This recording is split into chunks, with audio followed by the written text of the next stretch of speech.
Πιάνει πηγή για μια πιο υγιή καρδιά, ένα πιο δυνατό μυαλό και γενικά μια καλύτερη ζωή βρισκόταν ακριβώς εδώ, στο στόμα μας. Μια ιδέα που, ξέρετε, έρχεται να αλλάξει σχεδόν όλα όσα νομίζαμε ότι ξέραμε για την υγεία. Για να το καταλάβουμε όλο αυτό, πρέπει να ξεκινήσουμε με μια πολύ βασική ερώτηση. Μια ερώτηση που για πάρα πολύ καιρό απλά αγνοούσαμε. Είναι το στόμα μας απλώς για τα δόντια ή μήπως είναι κάτι πολύ πολύ περισσότερο? Λοιπόν, για αιώνες η απάντηση ήταν ένα ξεκάθαρο ναι. Η ιατρική κοιτούσε το σώμα από τον λαιμό και κάτω, ενώ η οδοντιατρική έπαιρνε το κεφάλι. Σαν να υπήρχε ένας αόρατος τοίχος που χωρίζει αυτούς τους δύο κόσμους. Σήμερα όμως η επιστήμη έρχεται και γκρεμίζει αυτόν τον τοίχο. Και αυτό που αποκαλύπτεται από πίσω είναι ότι αυτή η διάκριση δεν ήταν απλώς ένα λάθος. Ήταν μια τεράστια παρανόηση με, όπως θα δούμε, καταστροφικές συνέπειες για την υγεία μας. Για να καταλάβουμε την πραγματική διάσταση του θέματος, ας δούμε το πρόβλημα κατάματα. Γιατί δεν μιλάμε για μερικά μεμονωμένα περιστατικά, μιλάμε για μια σιωπηλή, παγκόσμια επιδημία. 3 δισεκατομμύρια. Ο αριθμός είναι πραγματικά αδιανόητος. Μιλάμε για σχεδόν τον μισό πληθυσμό του πλανήτη. Άνθρωποι που ζουν κάθε μέρα με πόνο, με δυσφορία και με κινδύνους που μπορεί και να αγνοούν, επειδή η στοματική τους υγεία απλά παραμελείται. Και το πρόβλημα δεν είναι μόνο θέμα υγείας προφανώς, το οικονομικό κόστος είναι ηλικιώδες. Κοιτάξτε, μόνο το 2015 το κόστος παγκοσμίως ξεπέρασε το $1,5 δισεκατομμύριο. Χρήματα που χάνονται από την παραγωγικότητα και που δαπανώνται σε θεραπείες που θα μπορούσαν, κάλλιστα, να είχαν αποφευθεί.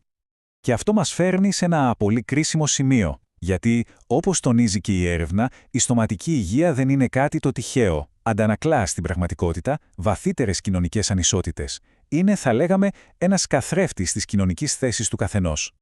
Ας δούμε λοιπόν λίγο πιο κοντά πώς ακριβώς χτίζεται αυτή η σύνδεση. Πρέπει να σκεφτόμαστε το στόμα με δύο τρόπους. Σαν ένα παράθυρο που μας αποκαλύπτει την κατάσταση όλου του σώματος και ταυτόχρονα σαν μια πύλη από που τα προβλήματα μπορούν να μπουν μέσα. Στην καρδιά όλων αυτών λοιπόν βρίσκεται το λεγόμενο στοματικό μικροβίωμα. Φανταστείτε ένα απίστευτα πολύπλοκο οικοσύστημα από δισεκατομμύρια μικροοργανισμούς.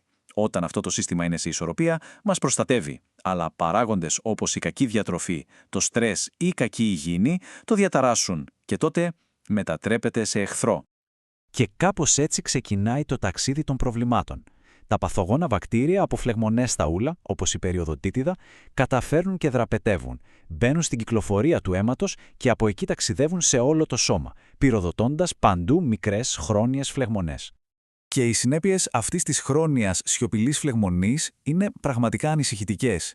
Η επιστημονική έρευνα έχει πλέον αποδείξει τη σύνδεση με καρδιαγγειακά, με διαβήτη, με επιπλοκές στην εγκυμοσύνη, ακόμα και με την νόσο του Αλσχάιμερ και ορισμένες μορφές καρκίνου όπως του παγκρέατος. Και τώρα ακούστε κάτι που πραγματικά σοκάρει. Έρευνες κατάφεραν να εντοπίσουν τα ίδια ακριβώς βακτήρια που προκαλούν την περιοδοντίτιδα μέσα στον εγκεφαλικό ιστό ασθενών με Αλτσχάιμερ. Η σύνδεση δηλαδή δεν θα μπορούσε να είναι πιο άμεση. Αλλά η σύνδεση δεν σταματάει στο σώμα. Υπάρχει και μια άλλη διάσταση, εξίσου σημαντική. Η σχέση που έχει το στόμα με το νου μας. Αυτή η σύνδεση, ξέρετε, ξεκινάει από την πρώτη μας ανάσα. Για ένα βρέφος, το στόμα είναι το κέντρο του σύμπαντος. Είναι η πηγή της τροφής, της ευχαρίστησης, η πρώτη του επαφή με τον κόσμο. Εκεί ουσιαστικά θεμελιώνεται η αίσθηση του εαυτού. Και βέβαια, η ψυχική κατάσταση επηρεάζει άμεσα τη χημεία του στόματος. Το στρες, για παράδειγμα, αλλάζει τη σύσταση του σάλιου. Και αυτό τι σημαίνει? Κάνει τα δόντια πιο ευάλωτα στην τεριδόνα και τα ούλα πολύ πιο επιρρεπή σε φλεγμονές. Και φυσικά η σχέση είναι αμφίδρομη. Ένα χαμόγελο που δεν αρέσει σε κάποιον μπορεί να ρίξει την αυτοεκτίμησή του στα τάρταρα. Η απώλεια δοντιών έχει συνδεθεί με αυξημένο κίνδυνο για άνοια. Το στόμα λοιπόν επηρεάζει το νου όσο ακριβώς και ο νους επηρεάζει το στόμα. Ας κάνουμε τώρα ένα βήμα πίσω, ας απομακρυνθούμε από το ατομικό επίπεδο για να δούμε ξανά τη μεγάλη εικόνα. Γιατί εδώ τα πράγματα γίνονται ακόμα πιο περίπλοκα. Αυτό το απόσπασμα αποκαλύπτει μια σκληρή αλήθεια. Η στοματική υγεία ακολουθεί έναν πολύ συγκεκριμένο κοινωνικό κανόνα. Με απλά λόγια, όσο πιο χαμηλό το εισόδημα κάποιου, τόσο πιο πιθανό είναι να υποφέρει από σοβαρά οδοντιατρικά προβλήματα. Δεν είναι σύμπτωση. Είναι ένα προβλέψιμο, επαναλαμβανόμενο μοτίβο. Και γιατί συμβαίνει αυτό? Οι λόγοι είναι πολλοί και δυστυχώς συνδέονται μεταξύ τους. Η διατροφή, η άνηση πρόσβαση σε περίθαλψη, το μορφωτικό επίπεδο, ακόμα και ο τόπος που ζει κανείς. Όλα αυτά μαζί συνθέτουν ένα σύστημα που δυστυχώς διονύζει τις ανισότητες. Ωραία. Μπροστά σε όλα αυτά η ερώτηση είναι μία. Τι κάνουμε?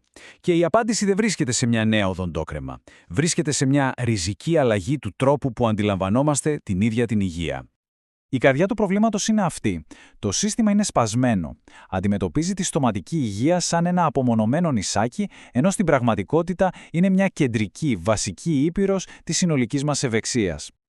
Και υπάρχει αυτή η φράση από την έρευνα που είναι απλά ιδιοφυής. Συνοψίζει τέλεια το πρόβλημα. Διδάσκουμε, λέει, την ιατρική, λες και ο άνθρωπος δεν έχει στόμα.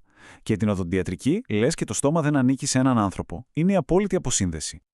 Η λύση, επομένως, είναι η ενοποίηση. Ένα νέο, ολιστικό μοντέλο όπου το στόμα δεν είναι απλώς ένα ακόμα μέρος του σώματος, αλλά η αφετηρία, το θεμέλιο για τη συνολική υγεία και την ευεξία μας. Και έτσι μένει μια τελευταία καθοριστική σκέψη. Αν η υγεία μας πράγματι βρίσκεται στο στόμα μας, τότε ίσως το πιο σημαντικό ερώτημα που χρειάζεται να θέσει κανείς στον εαυτό του είναι τι μήνυμα προσπαθεί να μου στείλει το σώμα μου μέσα από το στόμα μου αυτή ακριβώς τη στιγμή.